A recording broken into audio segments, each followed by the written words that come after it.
Heading हो गया जी। दो चर वाले, यहाँ पहला शब्द क्या लिखा है? एक लिखा है वार्तिक प्रश्न और एक क्या लिखा है? युगपत समीकरण। दो चर का मतलब समझ ही रहे हो, एक जो समीकरण रहेगा उसमें दो चर रहेगा, ठीक है ना। ज्यादातर एक्स या वाई के रूप में रहता है, ठीक है। जैसे 2x + 3y = 5 है ना। तो एक चर इसमें कौन सा है? x, और एक चर कौन सा है? y। दो चर का मतलब समझ में आ गया। अब क्या लिखा है? वार्तिक प्रश्न। क्या लिखा है? वार्तिक प्रश्न का मतलब ये होता है जो सवाल दिया रहेगा वो शब्दों में दिया रहेगा। किसमें दिया रहेगा? शब्दों में। जो भी सवाल दिया रहेगा किसमें दिया रहेगा? जैसे एक आयत की लंबाई उसकी चौड़ाई से 10 अधिक है। अगर आयत का परिमाप 40 है तो आयत के भुजाओं की माप ज्ञात कीजिए। ये प्रश्न दिया है, शब्दों में है, वर्ड्स में है। इसी को बोला जाता है वार्तिक प्रश्न। क्या बोला जाता है? तो चर का मतलब समझ में आया, वार्तिक प्रश्न का मतलब समझ में आया। युगपत समीकरण, इसका हम इससे पहले बता चुके हैं। युगपत का मतलब होता है साथ साथ। युगपत का मतलब क्या होता है? साथ साथ, ठीक है। साथ साथ यानी दो या दो से अधिक घटनाओं का, दो या दो से अधिक घटनाओं का एक ही समय में होना, ठीक है। Simultaneously two or more events happening in a single point of time. दो या दो से अधिक घटनाओं का एक ही समय में। पहले भी उदाहरण दिए थे, जैसे हम पढ़ा रहे हैं, एक घटनाक्रम चल रहा है, आप लोग पढ़ रहे हैं, दूसरा घटनाक्रम चल रहा है, और ये किस समय में हो रहा है? अलग अलग समय में हो रहा है, एक ही समय में हो रहा है, तो साथ साथ हो रहा है। तो युगपत का मतलब यही होता है। और समीकरण का मतलब क्या होता है? समीकरण का सबसे बुनियादी पॉइंट ये है कि इसमें दो पक्ष होंगे। कितने पक्ष होंगे? लेफ्ट हैंड साइड और राइट हैंड साइड। और दोनों ही पक्ष क्या होंगे? बराबर होंगे। दोनों ही पक्ष क्या होंगे? बराबर होंगे, ठीक है। अब जो समझाने जा रहे हैं वो सबसे ज़्यादा इम्पोर्टेंट है, ठीक है, क्योंकि उसी के बेस पे प्रश्न को हल करना आसान हो जाएगा। समझ में आ गया तो आसानी से कर लेंगे, नहीं समझ में आया तो हमेशा दिक्कत होगी, ठीक है। चलिए, युगपत समीकरण में कम से कम दो समीकरण होंगे। भाई क्या बताएं? साथ साथ होना। एक आदमी या कोई भी चीज़ अकेला रहेगा तो साथ साथ कहाँ हुआ? दो या दो से अधिक चीज़ें होंगी तब ना साथ साथ हुआ। इसका मतलब युगपत समीकरण में कम से कम दो समीकरण रहेंगे। कितने रहेंगे? 2 इक्वेशन रहेंगे, ठीक है। कितने इक्वेशन रहेंगे? 2, ठीक है। इसमें जो सबसे इम्पोर्टेंट चीज़ है कि दोनों समीकरण के दोनों पक्षों को बराबर करना है। जैसे एक पहला पक्ष है और एक दूसरा पक्ष है, दोनों पक्षों को क्या करना है? बराबर करना है। बराबर कैसे करेंगे इसी को समझना है। यहाँ तक तो किसी को छापने की जरूरत है नहीं, बस समझ लीजिए, ठीक है ना। शब्दों का मतलब समझाए हैं, इसके बाद जो समझाने जा रहे हैं वो इम्पोर्टेंट है। जो भी वार्तिक प्रश्न दिया रहेगा, जो भी वार्तिक प्रश्न, उसको हल करना है विद द यूज ऑफ युगपत समीकरण। युगपत समीकरण का प्रयोग करके, युगपत समीकरण को बना करके सवाल को हल करना है। तो युगपत समीकरण में हमको दो समीकरण बनाने होंगे। कितने समीकरण बनाने होंगे? और ये समीकरण बनेगा कैसे? प्रश्न में इंफॉर्मेशन दी रहेगी। प्रश्न में समीकरण बनाने के लिए जो ज़रूरी सूचना है वो प्रश्न में दी रहेगी, ठीक है। तो उसी के अकॉर्डिंग समीकरण बनेगा। अब जो समीकरण हमें बनाना है, तो समीकरण में दो पक्ष होते हैं। कितने पक्ष होते हैं? एक होता है लेफ्ट हैंड साइड, एक होता है। तो जो हम समीकरण बनाएंगे उसके दोनों पक्ष बराबर होने चाहिए।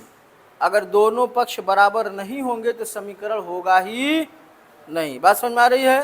तो दोनों पक्ष बराबर होंगे। प्रश्न में जो कंडीशन दिया रहेगा उस कंडीशन के अकॉर्डिंग दो समीकरण बनाना है, और समीकरण ऐसा बनाना है कि दोनों पक्ष को बराबर करना है। ठीक है, अब इसको समझिए। अगर मान लीजिए एक पक्ष बड़ा है, क्या है, और एक पक्ष छोटा है, ये ध्यान से समझिए। एक पक्ष बड़ा है और एक पक्ष छोटा है, ठीक है। अब हमें इसको करना है बराबर। क्या करना है? तो कैसे कर सकते हैं? अगर हम छोटे वाले को बढ़ा दें, क्या कर दें, छोटे वाले को बढ़ा दें, तो दोनों बराबर हो सकता है कि नहीं हो सकता है? भाई ये बड़ा है और ये छोटा है, तो अगर छोटे वाले को बढ़ा दें तो ये भी बड़ा हो जाएगा, और ये पहले से बड़ा है तो बराबर हो सकता है। जैसे में एक मान लो 6 है और एक तरफ मान लो 4 है, ठीक है। दोनों को क्या करना है? बराबर। तो अगर हम इस छोटे वाले को बढ़ा दें, बढ़ाने का मतलब क्या करना है? जोड़ना है। क्या करना है? तो अगर इसमें हम 2 जोड़ दें तो 6 हो जाएगा, और 6 6 बराबर हुआ। तो अगर हम छोटे वाले को बढ़ा दें तो बराबर हो सकता है। तो बढ़ाने के लिए क्या करना पड़ेगा? जोड़ना पड़ेगा। और क्या करना पड़ेगा? पहला तो भाई जोड़ देंगे, दूसरा क्या करेंगे? गुणा। क्या करेंगे? गुणा करने पे भी बढ़ जाता है। जैसे में यही छोटा वाला, ये बड़ा वाला 6 है और छोटा वाला 4 है, ठीक है। मान लो 3, मान लो इसको, कितना है? 3 है। बराबर करना है। एक तो तरीका जोड़कर बड़ा कर सकते हैं तो बराबर हो जाएगा। दूसरा तरीका क्या है? गुणा करेंगे तो भी बढ़ जाएगा। तो अगर इस छोटे वाले में 2 का गुणा कर दें तो ये कितना हो जाएगा? 6, और ये कितना हो जाएगा? तो बराबर हुआ।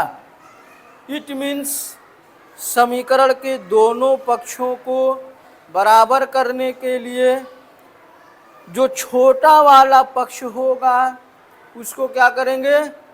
बढ़ाएंगे। क्या करेंगे? तो बढ़ाने के लिए 2 ही काम करना पड़ेगा, यानी 2 ही स्थिति में बढ़ सकता है, या तो प्लस करके, जोड़कर, या तो गुणा करके, ठीक है ना। तो बराबर हो सकता है।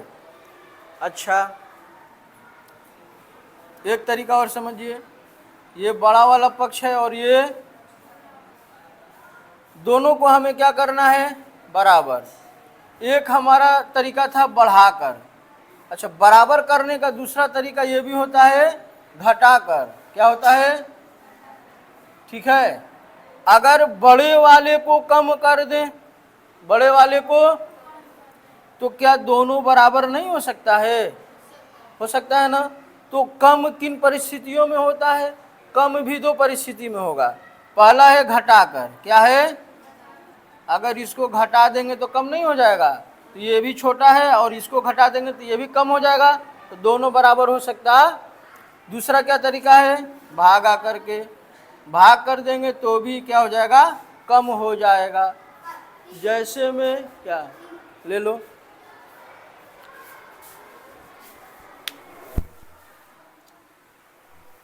जैसे में ध्यान से देखिए, यहां पे मान लीजिए बड़ा वाला मान लीजिए 8 है, छोटा वाला मान लीजिए 4 है, ठीक है। बड़ा वाला क्या मान लिया? 8, छोटा वाला क्या मान लिया? 4, ठीक है। तो अगर हम घटाएंगे तो भी बराबर हो सकता है। अगर इसमें से हम 4 घटा दें तो ये कितना हो जाएगा? 4 हुआ, और ये कितना हुआ? तो बराबर हुआ कि नहीं हुआ? अगर इसमें हम भाग कर दें 2 से, किससे भाग कर दें तो कितना आ जाएगा? तो बड़ा वाला से 2 से भाग किया, 4 आ गया, और ये कितना है? तो बराबर हुआ। तो कहने का मतलब ये है युगपत समीकरण में जो वार्तिक प्रश्न दिया रहेगा, 2 समीकरण बनाना है। समीकरण बनाने के लिए इन्फॉर्मेशन दी रहेगी, समीकरण बनाने के लिए इन्फॉर्मेशन दी रहेगी, सूचना दिया रहेगा। हमारा जो सबसे इम्पोर्टेंट पॉइंट है वो यही है कि हमें समीकरण के दोनों पक्षों को बराबर करना है। बराबर करने का सिंपल सा रूल ये है, या तो छोटे वाले को बढ़ा दें, बोलो, या बड़े वाले को घटा दें तो बराबर हो सकता है। जैसे में एक छोटा सा एग्जाम्पल समझिए, ये वाला एग्जाम्पल लिख लीजिएगा। लिखिए, एक आयत की लंबाई, एक आयत की लंबाई, सब लोग लिख रहे हैं, एक आयत की लंबाई